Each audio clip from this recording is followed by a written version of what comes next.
इस वक्त सिर्फ एक ही पल है जहां अनु अपनी जिंदगी का सबसे मुश्किल फैसला लेती हुई नजर आती है। वो आर्या के सामने खड़े होकर कहती है कि सर, आपने मुझसे अपनी जिंदगी का सबसे बड़ा सच छुपाया, फिर भी मैं यहाँ हूँ क्योंकि मुझे लगता है जितनी गलती आपकी है उतनी ही मेरी भी है, और इसीलिए मैं राजनंदिनी जी से मिलकर अपनी गलती की माफ़ी मांगना चाहती हूँ। लेकिन इसी बीच आर्या की तबीयत अचानक बिगड़ जाती है क्योंकि उसने बीपी की दवा नहीं ली होती। मीरा दवा देकर चली जाती है और आर्या टेंशन में उसे लेना भूल जाता है।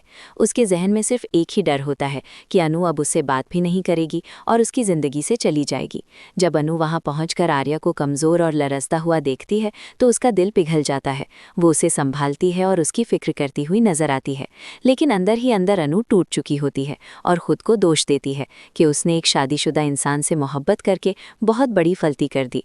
उसे लगता है कि राजनंदिनी के साथ भी उसने धोखा किया है, इसीलिए अब उसे हर हाल में अपनी गलती सुधारनी होगी। वो फैसला कर लेती है कि ना सिर्फ आर्या से दूर होगी बल्कि ऑफिस भी छोड़ देगी। इसीलिए वो मीरा से खुद कह देती है कि मुझे इस जॉब से निकाल दीजिए, जबकि मीरा पहले ही इन दोनों के दरमियान कुछ गड़बड़ महसूस कर चुकी होती है और मौका ढूंढ रही होती है।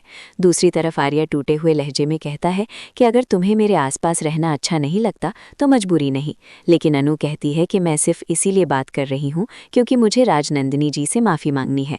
इसी इमोशनल हंगामे और गिल्ट के बीच आर्या को अचानक चक्कर आता है, उसका सर घूमने लगता है और वो गिरने ही वाला होता है, और अनु चीख कर उसे संभालने के लिए आगे बढ़ती है, जहाँ से कहानी एक नए धमाकेदार मोड़ पर आ जाती है।